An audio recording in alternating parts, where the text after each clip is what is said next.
So I think the guitar industry is at a turning point. It can either go the way of the dodo, or rather, I would say horse riding, where it becomes a very select activity for a very select few, or it could survive and continue to be an iconic activity like it was in the 20th century. And I believe the key to its survival are these three letters, POME. What are these letters? Let's get right into it. Hi everyone, welcome back to the Ministry of Guitar. I'm Utkarsh coming to you from Singapore. So just yesterday I met my drummer, my band's drummer, who just lives right above me, a few floors above me. He works in finance, he's very busy, a little more busy than I am. I was just asking him, have you been drumming? Because we haven't jammed for a while because two of members of our band moved out of the country. So the band has been on hiatus. We last played a show about a year ago. And he was just talking about not having the time, having a bit of motivation, but not really. And it made me realize how much of this entire activity of playing music, actually playing an instrument, is linked to the social aspect of it. A lot of people, when they first start playing an instrument, obviously their aspiration are the rock bands that they see. And when you actually start playing any instrument, whether it's guitar, whether it's drums, whether it's bass, it's to do with a lot of the motivation can often come if you have a bunch of people to play with. Now, what does this have to do with the survival of the guitar industry? Well, if I look at it today, in the age of all these automated tools that are coming in, the guitar is slowly becoming a little bit irrelevant when it comes to music making. And I know it's a controversial statement to say, but it isn't really, because there was a time when you needed a physical tool and you needed to have the skills to make some sounds that could go on records or that could make music for people to listen to. But I think that age is past. Right now, other than a very particular individual soloing style, all sounds that a guitar can be automated.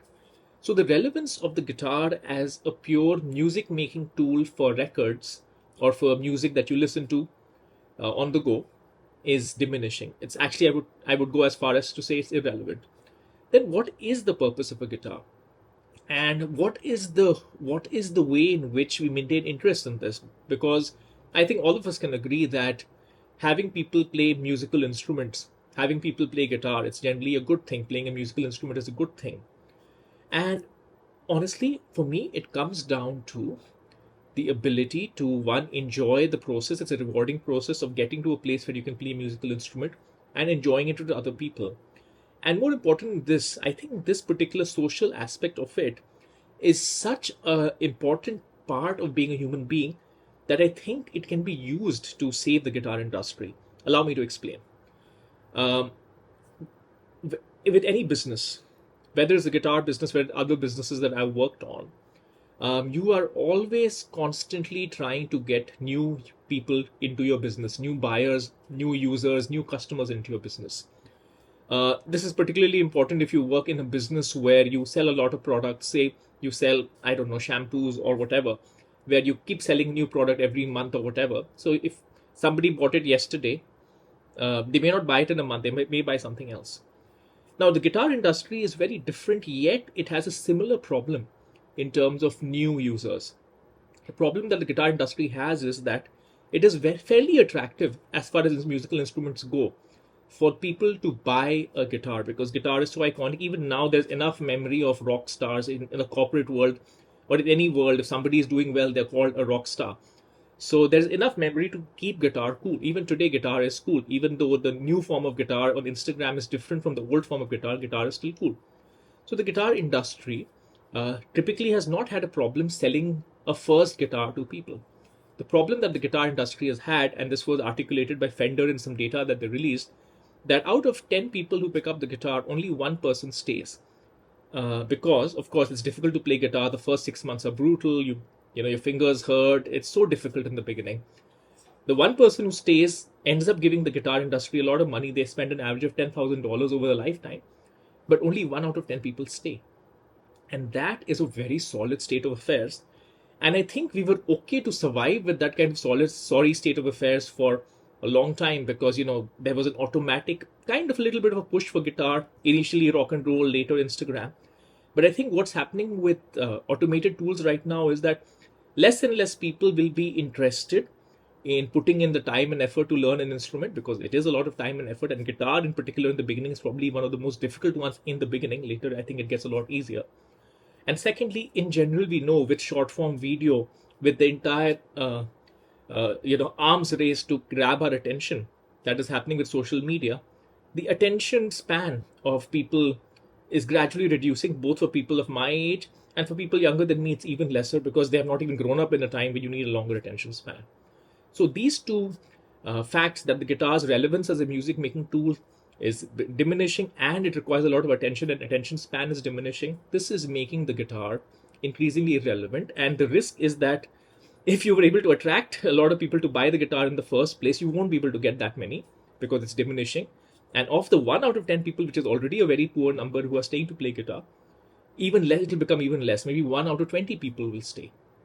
And that is how you go into a death spiral for the industry. What I think guitar companies need to do is they need to really focus on this person playing the guitar for the first time. This is the POME, point of market entry. This person isn't necessarily a 17-year-old or 18-year-old. It could be a 40-year-old picking a guitar for the first time, finally having the time to play an instrument. It could be somebody whose whole life dream has to be to play an instrument.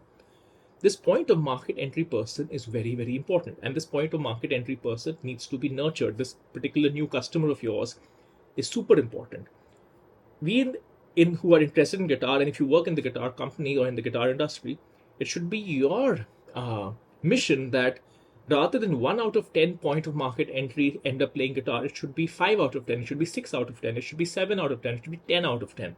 That, honestly, the aspiration should be anybody who interested enough to pick up a guitar, to buy a guitar, they better the hell keep playing, and it better make it easy for them, as easy as possible. There are 2 or 3 aspects of this. One aspect of it is making it easier to play guitar, which is where a lot of the tools that are available today make it a little bit easier. So that's good news. Technology is helping us. But what is also very important is the motivation. And that is where the entire social bit comes in. You see, if you're trying to motivate people to play guitar by making it a music making tool only, it's pointless, because you have all the softwares, you can generate whatever sounds you want. That's not going to be the motivation, because there are much easier ways to make music than learning how to play the guitar, especially if you don't know. But if you make it about the social aspect of playing live music in a band with other people, make it about a social experience with other people. That is not just about making music. It is speaking to a very basic and very important human need. I remember when I first started playing guitar, obviously I was very motivated. I want to learn all of these solos and all these aspirations. But a big chunk of what fast-tracked my progress was the fact that I managed to convince 3 other people. One other person already played guitar, one person did everything, so he agreed to play bass and sing. And I convinced a 4th person to pick up drums so that we could make a band. And then we had an aspiration to play a live show. And that fast-tracked everything. And as I reflect back on my journey of playing guitar and playing shows over the last almost 20 years now, every time we as a group, as a band, make progress is when we have a live show. If you don't have a live show, everybody kind of goes into stagnation mode. There is no motivation. And sometimes the only motivation is to do the jamming sessions. We used to have a weekly jamming session that used to motivate people. But in the absence of weekly jamming sessions, everybody just stops playing. So this motivation bit is very important for the guitar, more so in a world where it's a little bit less relevant as a music making tool. So because of this, I think this is what guitar companies have to start tapping on a bit more deliberately. What do I mean by that? Today, if you think about it, in most places, it is getting more and more difficult to listen to live music. It is getting more and more difficult to play live music, the open mics and all equivalents. If I'm in charge of the guitar industry and I want to make it make it easier and motivate people who are playing guitar to keep playing, I think it's my responsibility a little bit, not so much the government or whoever, to create an ecosystem where it's easier for musicians to, one, connect with each other, number two, have venues and have abilities and forums to play live music, so that they can have the motivation for people to get together and learn the instrument. Because now it's about the social experience, now it's about the thrill of performing live, now it's about the feeling of excellence that you get when you've set yourself a target of learning a few songs and you actually manage to pull it off on stage. That feeling of, it's that entire thrill of going through the process of having an objective to put a show, however big or small the audience is, and to actually pull it off, that is an incredible thing. It pushes so many buttons for us humans psychologically. the satisfaction of completing something difficult, of learning something and pulling it off in front of an audience. The human connection by people getting together, whether it's friendship, whatever else you want to call it, on a weekly basis or even on a daily basis to practice for a show. It is incredible. And in this day and age, people are looking for connection, right? In a social media driven age, people are looking for connection. And I can think of few better ways to connect than actually sitting and playing music together. It's interesting that the guitar shop over here in Singapore, one of the interesting things that I saw is that people are interested, younger people are interested in the analog experience. I see a lot of people checking out guitars in the shop, but I also see a lot of people actually sitting with the vinyls and listening to them on their headphones. They have a vinyl bar in that particular guitar shop. I showed it on the video when I saw it a few months ago when it launched. And a lot of younger people, really young people, late teens, early 20s, are all sitting and listening to vinyls. So, in an age where everything is so digital, so automated, people are searching for human connection. People are searching for that analog feel, and I can think of few things that do it better than the idea of being in a band. So, long story short, what I would like guitar companies to do is, number one, make retention of point of market entry POME customers a measurable target. You should not be satisfied with 10%. You have to be tracking it and getting it up to 50%, 60%, 100%, as I said. That's what you should be tracking. You should not just be tracking guitar sales. You should be tracking, if there's a way, and there are ways and means to do it. How many people who are buying guitars, how many of them are continuing to play? Number two, you have to create the ecosystem of to foster social connections. You can't rely on the government or just private industry. Maybe you make it part of your business model to create certain ecosystems or certain forums for people to play live music together. Maybe you organize a battle of the bands in every city that you operate in. Maybe you have a Fender open night in every city and every week. Just book some space in a club. It's not that expensive. Compare that to marketing money that you could be spending anywhere else. I think that guitar companies, musical instrument companies in general, but particularly guitar companies, have to now very strongly foster this maintenance and creation of a live music ecosystem to continue encouraging people to buy guitar, continue playing guitar, and continue having some relevance for this instrument, which is getting increasingly irrelevant in a world where everything can be created through AI. Anyways, folks, let me know what you think. As you can see, I'm quite passionate about this, but I'd love to hear your opinion too. I'll see you next time.